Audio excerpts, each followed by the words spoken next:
Welcome to this video presentation here at Wimbledon Carriage Company. Here we have the Jaguar F-Type 3-litre V6 400s. This is the 400 horsepower version of this car. I'm going to start off firstly, just showing you around the outside of the vehicle, and then we'll hop in and run through a few of the controls on the inside of it from there.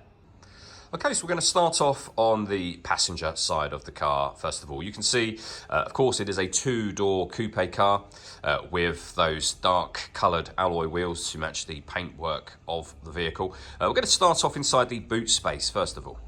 As we approach the back of the car, you can see we have the centrally exiting tailpipes. You can see the 400 badging on the rear. And given the nature of the vehicle, plenty of boot space as well.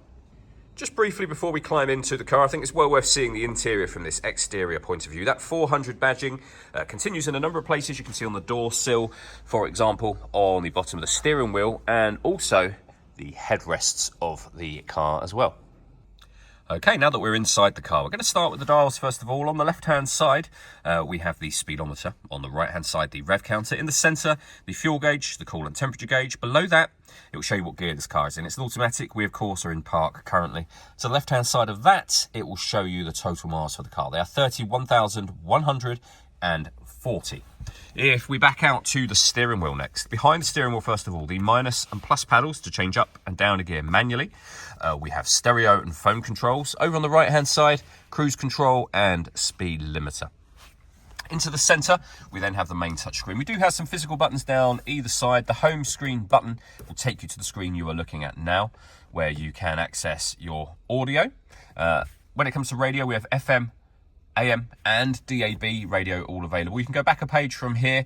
You can access the other ways in which you can listen to your music there. Once you paired your phone, just here, one of the options for listening to music will be Bluetooth audio, so you can stream the music directly from your phone.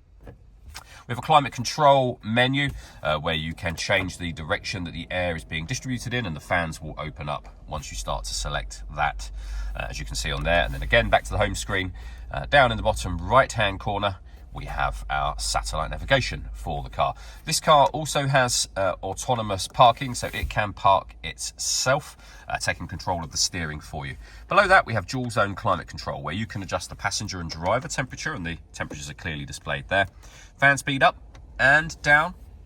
You can turn your air conditioning on, and it's on when that light shows. Same button will turn it off again, or hit auto. The car will now take full control for you to maintain the temperatures that you've asked for. Any manual adjustment will override that straight away, as you can see. And we've got a heated front and rear screen. The start and stop button for the ignition itself. A 12-volt charging socket. The gear lever for the fully automatic gearbox. The volume for your stereo. You can change your driving setup of the car from here, so you can put it into a kind of dynamic track mode, if you like. Everyday driving, and then ice, rain, and snow. We can make the exhaust system louder with a push of this button. We can turn the traction control on and off, the stop and start on and off, and you can raise and lower the boot spoiler. We have an electronic handbrake and two cup holders. The last thing I wanted to mention is this panoramic glass roof.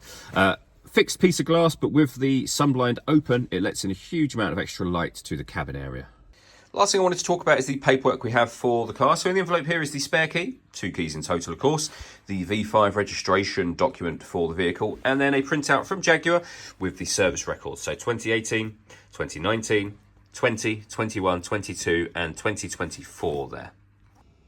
All that leaves me to say is thank you for taking the time to watch this video. If you'd like to come and see the car for yourself and have a test drive, or you'd like a live bespoke video tour, please feel free to give us a call here at Wimbledon Carriage Company. We'd love to hear from you soon.